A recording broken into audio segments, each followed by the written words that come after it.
Hey everyone, David C. Anderson here coming at you from the Knife Center, and welcome to Knife AQ number 22, the series where I answer all your knife questions, whether they're sharp or dull. Got some good stuff to talk about this week, as always. I do always say that.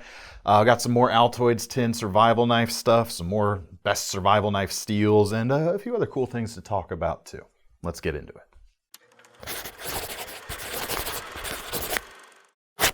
All right, before I jump into it, again, thank you everyone who has been submitting questions to this series. If you want a chance to get one of your own questions featured in a future installment, make sure to leave it in that comments section below. I'll be pouring through there and pulling out some good stuff to feature. And the first thing we're going to look at today is actually a follow-on from last week. We had someone who was asking about some fixed blades that would fit in an Altoids tin survival kit. So I had some options, but a lot of you folks in the comments were mentioning some folders. Obviously he asked for fixed blades, so that's what he focused on, but what the heck, I'll throw in a few folders here this week. First of all, you'll need your handy dandy Altoids tin. First, something that I use I don't use an Altoids tin anymore, but I do have a small kit about that size. I actually have a Spydie-Flick Ladybug in mine. I use an old orange handled one for the visibility's sake. But this version right here features a glow-in-the-dark FRN handle, which is pretty cool. It comes in about 50 bucks right now. Obviously, you've still got that lock back. Pretty easy one-hand opening, even for a slightly larger than average hand like myself. And 2.5 finger grip, but it feels pretty darn secure. And these are gonna fit in there with room to spare. You got plenty of room to pack some other stuff around it. As for some newer designs out there, the first and foremost is the new Benchmade mini bug outs, here again in orange, which would be, I think, the color to get for an Altoids tin kit. They actually, they advertise this as being able to fit right in there, and you can see it's maxed out on the walls of the tin right there. But yes, it does fit. These come in, where are these priced right now? About $120, made in America. S30V steel, versatile drop point, axis lock, ambidextrous. A lot to love there. Fits in. You can even take that clip off if you want to save a little bit of room, because you do want room, of course, for your other survival goodies. Another good option, I think, is a Swiss Army knife. And a bunch of Swiss Army knives will fit, but I'm going to go for kind of maxing things out here. If you go with the Farmer X, definitely enough room there. Fits inside to side, real easy. A little bit of space above it, but yeah, slides in there right nice. Right nice, you know what I'm talking about. If you don't want the Farmer X, if you don't necessarily care about the scissors, I do think they're useful, but the full-size Farmer, I think, is probably the most ideal for this, because you get that nice folding saw along with all the other goodies. So maybe that's a good place to start you out on looking at some Swiss Army knife folders, or some Altoids tin folders. You know what's up. Next question is from For This Land. He says, what are some modern knives that draw inspiration from iconic blades of the past? Obviously, when it comes to knife design, there's pretty much nothing new under the sun. Like, all of us have drawn influence from older designs in one shape or another, whether it's directly or whether it's kind of iterative over design evolution over the years. But one guy I'll talk about in particular is Joe Flowers from Condor. If you take a look at the stuff he's designed for that company, you can definitely tell he's a student of history, of the blade especially, because all over it, from his choppers to his machetes to his smaller knives, definitely a lot of influence. And perfect example is the Lost Roman, which just came out, I think it was last year actually. These come in about 72 bucks right now. Classic style of Condor construction, but this is literally based on a dagger or a small knife that was found in an unearthed Roman settlement, or Roman something, I think, in London. And there was essentially this knife, a little bit smaller, but you can't get much more historically inspired than that. So definitely check out his stuff. Another cool one I want to mention real quick is the Ka-Bar Becker BK62. Which traces back to the Kolklesser brothers Kephart, the original Kephart knife, which is hugely influential to this day, even if you don't see anything quite exactly like it anymore. And Ethan Becker actually has one of the very few remaining 5-inch Kolklesser Brothers Kephardts that has still survived these 100+ years, and this knife was modeled right after that. You've got the same type of handle. The grind on the blade's a little bit different, but the shape is pretty much the same. Definitely check these out too. I think they're a lot of fun. All right, next question is from Dustin Hamilton. He says, I'm looking for a folding knife that is not visible when closed, so that you can resharpen it indefinitely without worrying about the blade snagging you when closed. I know exactly what you're talking about. I think it's less of an issue nowadays with higher end steels with a real high level of wear resistance. So I've got one here that's on the cheaper side or the less expensive side, because that's potentially one that might get a lot shaved off of it over years of use. I certainly seen it in my dad's old Stockman pocket knife that he carries. One of the blades has been sharpened so much that even when it's closed, you can see edge sticking out. You don't want something like that. But check out the CRKT CEO, especially the new flipper version, and these all come in at about $40 right now. We got a nice long profile here, and they're using AUS 8 steel, which of course doesn't hold an edge forever. I mean, nothing holds an edge forever, but you know what I mean. Combine that with the narrower shape, you might see this one getting, kind of walking up a little bit over years of use, but you're never gonna have to worry about that with this particular knife because it does completely disappear. There's nothing sticking up there. And then the new flipper, I'm really digging the action they put on these.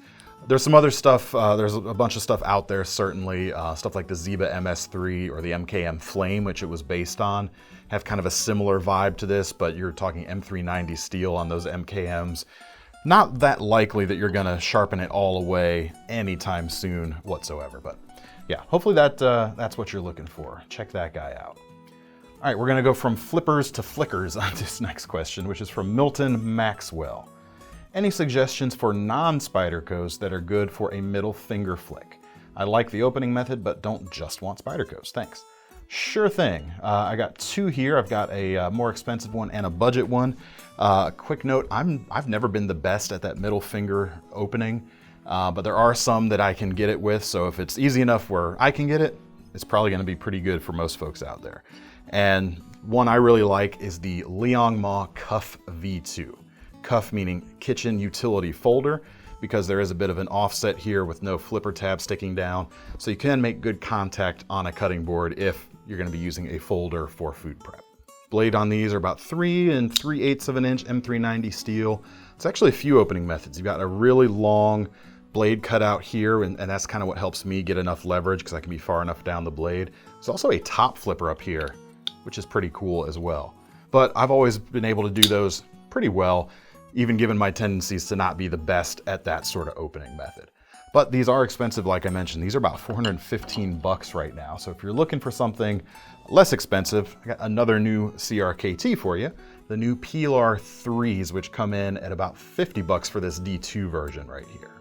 Stainless steel frame lock on the back, G10 on the front, and ball bearings in the pivot, and that blade cut out right there. Of course I mess it up the first time I try it. There you go. Worked better the second time.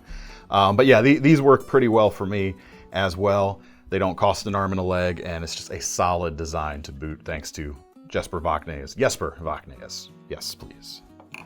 Anyway, next question comes to us from Bonnie Niba. Says, what is the best super steel for a survival knife? CPM 4V? Just wondering, as 1095 is ancient in terms of metallurgy, composition, and manufacture.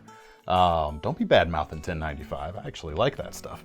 But yes, it is not the most current. And this brings up a note. We kind of covered this before, and we'll make sure to leave a link. But there's no such thing in my mind as a best steel because, well, we do talk about a best steel for an application, and you did ask for a specific application. But even in this case, I don't think there's a best because it depends on what exactly you're looking for. I will say, though, that I do like 3V as opposed to 4V in this type of situation. Reason being, 3V is not going to hold an edge quite as long as 4V, but it is tougher. And for me, especially in a survival knife, I tend to rank toughness a little higher in the equation of priorities than outright edge holding. Edge holding is nice, but you want the knife to actually stand up to abuse, because if you're truly surviving with a knife, you want to be able to abuse it and use it for something that might not be advisable for a knife, because you just need to survive. But 3V's great stuff. You can see it here on this Cold Steel Master Hunter. They come in about 160 bucks. Despite the name Hunter, I think it's a great survival knife option. About 4.5 inches of blade, versatile drop point, full flat grind, stonewashed finish. A lot to love with that guy right there. All right, that's actually a really good segue to the next question, which comes from James Jones II. Hey David, I'd really like to know what your favorite knife steel is. Best EDC steel in your opinion, thank you, love the videos. Again, I covered the best there. But I actually, I have 3 favorites, or what I like to say, I have 3 categories of favorites. I've got a favorite carbon steel, a favorite stainless steel, and a favorite powder metallurgy steel, so super steel, so to speak. And for powder metallurgy, my favorite steel actually is 3V. It's nice and tough, holds an edge a good long time, not as long as stuff like M390 or S90V or anything like that, but a real good long time. It's not as easy to sharpen as simpler steels out there, but it's not as hard to sharpen as you would expect given the amount of performance, edge holding performance you do actually get out of it. And I like that. I like easier to maintain steels that still are going to perform well, and I like the toughness like I mentioned.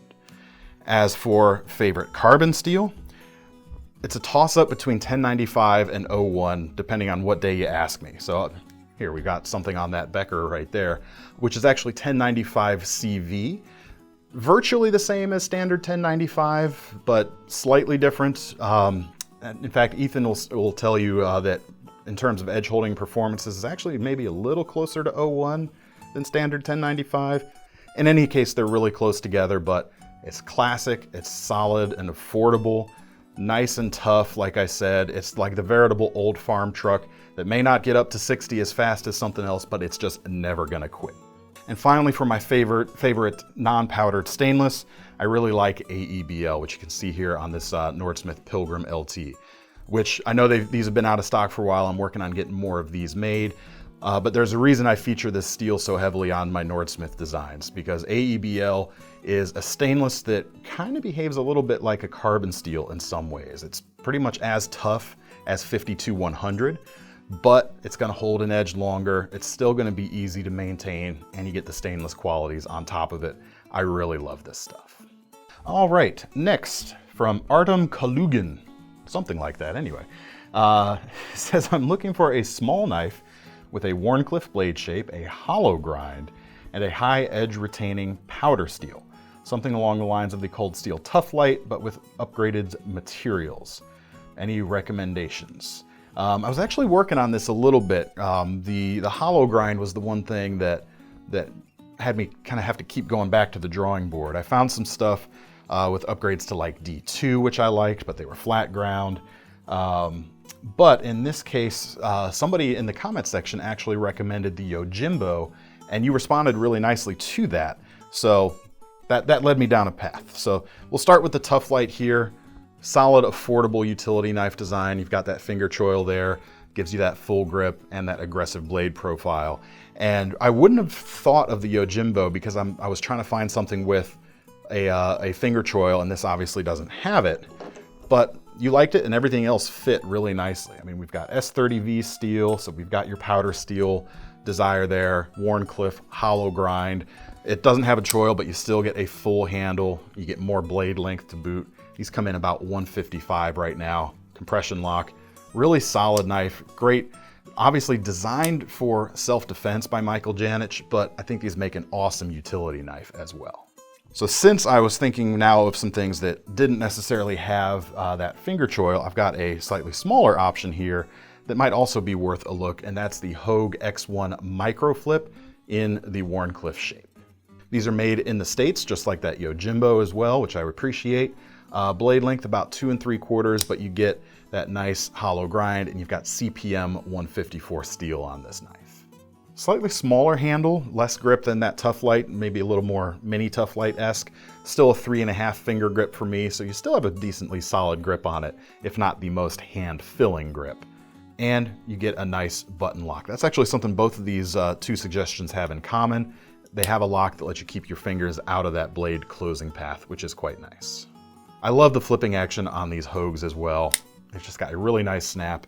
And then you got a secondary safety, which will hold the blade open, but not in the closed position. So if you are at all worried about possibly depressing that button lock, you've got that safety built in right there. So really cool options, I think. One other thing I thought of, doesn't quite hit your hollow grind recommendation, and it's a little smaller. This is more of sort of a mini Tough Light alternative. But the Dragonfly Wharncliffe from Spyderco is going to be coming soon with a K390 blade. Flat grind, yes, but you've got that awesome edge retention, and you've still got really good cutting performance overall, given the blade stock they use in combination with that full flat grind. So it might be a little too small, but I would check it out if I were you. I think they're going to be really cool. Actually, while I'm thinking about it, fits real nice in there too. Another good option for your Altoids folder. All right, next is from Poet Fisherman. He says, this is going to sound a little familiar. What can you recommend in a hollow grind Wharncliffe that will be regularly used on heavy cardboard, packing tape, pallet straps, zip ties, etc.? Stainless steel and long enough for a night's work. Fixed or folder, but if it's a folder, I would prefer washers. Yojimbo, check that bad boy out. I think it's going to be a great option for you. All right, lastly, we've got something from David Bach. It says, David to David. What's up, man? He says, I have about 40 knives, roughly 20 fixed and 20 folders. Do I have a problem? You might, but it's an incomplete data set to kind of make that determination. I don't know what else you got going on in your life. The only problem I can see is you might need to bump those numbers up. They're kind of rookie numbers there. Let's see some more effort. Just kidding. Anyway, thank you folks for watching. If you want to have a chance to get one of your questions featured in a future installment, like I said, make sure to leave them in the comments. And if you want to get your hands on any of these knives, we'll leave links in the description to take you over to KnifeCenter.com. While you're over there, do sign up for our Knife Rewards program, because if you're going to spend some of your hard-earned money on one of these knives, you might as well get some free money to spend on your next one while you're at it. I'm David C. Anderson from the Knife Center, signing off. See you next time.